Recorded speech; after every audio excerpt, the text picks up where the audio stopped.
नमस्कार दोस्तों, सर्वांग मोटिवेशन चैनल में आपका स्वागत है।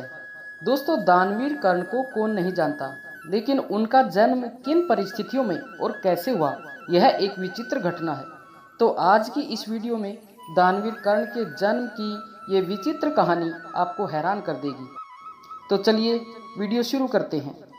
धृतराष्ट्र, पांडु और विदुर के लालन पालन का भार भीष्म के ऊपर था। तीनों पुत्र बड़े होने पर विद्या अध्ययन के लिए भेजे गए। धृतराष्ट्र बल विद्या में, पांडु धनुर्विद्या में तथा विदुर धर्म और नीति में निपुण हुए। युवा होने पर धृतराष्ट्र अंधे होने के कारण राज्य के उत्तराधिकारी न बन सके। विदुर दासी पुत्र थे, इसलिए पांडु को ही हस्तिनापुर का राजा घोषित किया गया। भीष्म ने धृतराष्ट्र का विवाह गांधार की राजकुमारी गांधारी से कर दिया। गांधारी को जब ज्ञात हुआ कि उसका पति अंधा है, तो उसने स्वयं अपनी आंखों पर पट्टी बांध ली। उन्हीं दिनों यदुवंशी राजा शूरसेन की पोषित कन्या कुंती जब सयानी हुई, तो पिता ने उसे घर आए महात्माओं की सेवा में लगा दिया। पिता के अतिथि गृह में जितने भी साधु महात्मा, ऋषि मुनि आदि आते, कुंती उनकी सेवा मन लगाकर किया करती थी। एक बार दुर्वासा ऋषि आए, कुंती ने उनकी भी मन लगाकर सेवा की।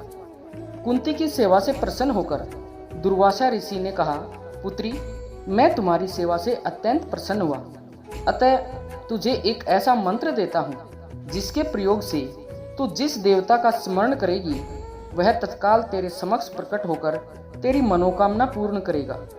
इस प्रकार दुर्वासा ऋषि कुंती को मंत्र प्रदान करके चले गए। एक दिन कुंती ने उस मंत्र की सत्यता की जांच करने के लिए एकांत स्थान पर बैठकर उस मंत्र का जाप कर सूर्य देव का स्मरण किया। उसी क्षण सूर्य देव वहां प्रकट होकर बोले, देवी, मुझे बताओ कि तुम मुझसे किस वस्तु की अभिलाषा करती हो। मैं तुम्हारी अभिलाषा अवश्य पूर्ण करूंगा। इस पर कुंती ने कहा, हे देव, मुझे आपसे किसी भी प्रकार की अभिलाषा नहीं है। मैंने तो केवल मंत्र की सत्यता परखने के लिए ही उसका जाप किया है। कुंती के इन वचनों को सुनकर सूर्यदेव बोले, हे कुंती, मेरा आना व्यर्थ नहीं जा सकता। मैं तुम्हें एक अत्यंत पराक्रमी तथा दानशील पुत्र प्रदान करता हूँ। इतना कहकर सूर्य देव अंतर्ध्यान हो गए। कुंती लज्जावश यह बात किसी से नहीं कह सकी। समय आने पर उसके गर्भ से कवच कुंडल धारण किए एक पुत्र उत्पन्न हुआ। कुंती ने उसे एक मंजूषा में रखकर रात्रि बेला में गंगा में बहा दिया।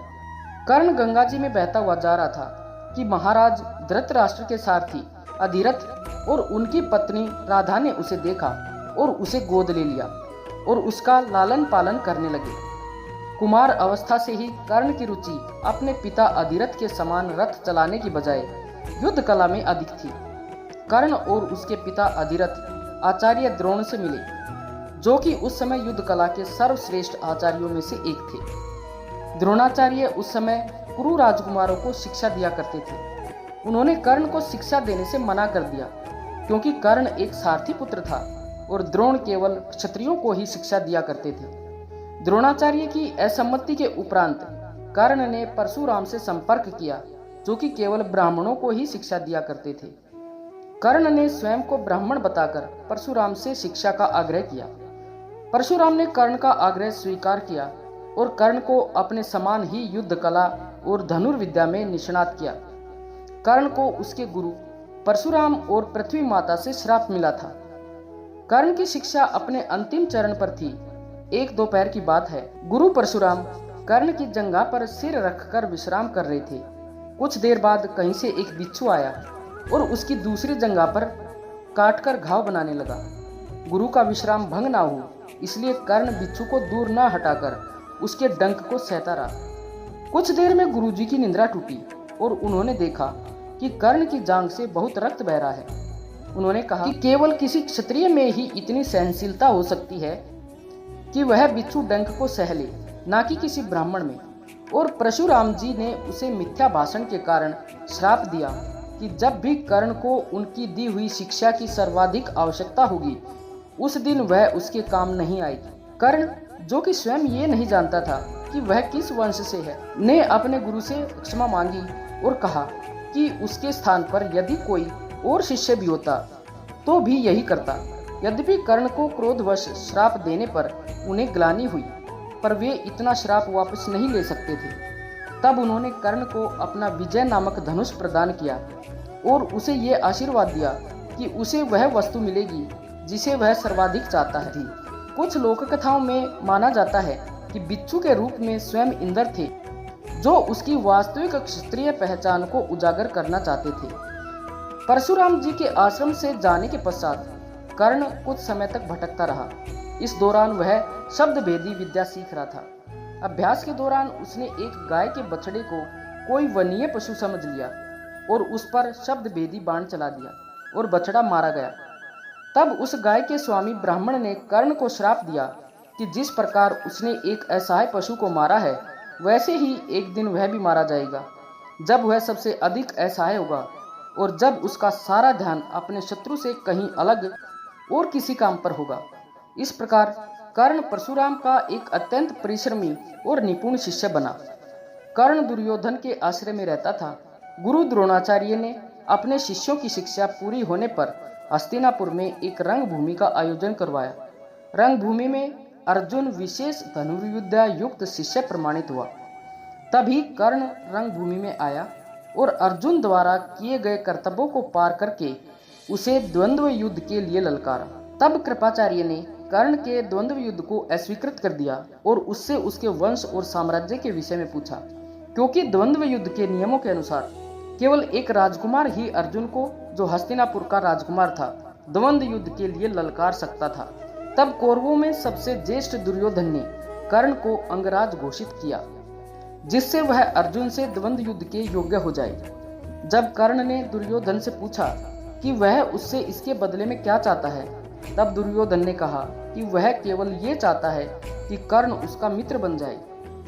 इस घटना के बाद महाभारत के कुछ मुख्य संबंध स्थापित हुए, जैसे दुर्योधन और कर्ण के बीच सुदृढ़ संबंध बने। कर्ण और अर्जुन के बीच तीव्र प्रतिद्वंद्विता और पांडवों तथा कर्ण के बीच वैमनस्य। कर्ण दुर्योधन का एक निष्ठावान और सच्चा मित्र था, यद्यपि वह बाद में दुर्योधन को खुश करने के लिए युद्ध क्रीड़ा में भागीदारी करता था, लेकिन वह आरंभ से ही इसके विरुद्ध था। कर्ण शकुनी को पसंद नहीं करता था और सदैव दुर्योधन को यही परामर्श देता था कि वह अपने शत्रुओं को परास्त करने के लिए अपने युद्ध कौशल और बाहुबल का प्रयोग करे, न कि कुटिल चालों का। जब लाक्षागृह में पांडवों को मारने का प्रयास विफल हो जाता है, तब कर्ण दुर्योधन को उसकी कायरता के लिए डांटता है और कहता है कि कायरों की सभी चालें विफल ही होती हैं, और उसे समझाता है कि उसे एक योद्धा के समान कार्य करना चाहिए और उसे जो कुछ भी प्राप्त करना है उसे अपनी वीरता द्वारा प्राप्त करे। चित्रांगद की राजकुमारी से विवाह करने में भी कर्ण ने दुर्योधन की सहायता की थी। अपने स्वयंवर में उसने दुर्योधन को अस्वीकार कर दिया। तब दुर्योधन उसे बलपूर्वक उठा कर ले गया। तब वहां उपस्थित अन्य राजाओं ने उसका पीछा किया, लेकिन कर्ण ने अकेले ही उन सबको परास्त कर दिया। परास्त राजाओं में जरासंध, शिशुपाल, दंतवक्र, साल्व और रुक्मी इत्यादि थे। कर्ण की प्रशंसा स्वरूप जरासंध ने कर्ण को मगध का एक भाग दे दिया। भीम ने बाद में श्री कृष्ण की सहायता से जरासंध को परास्त किया, लेकिन उससे बहुत पहले कर्ण ने उसे अकेले परास्त किया था।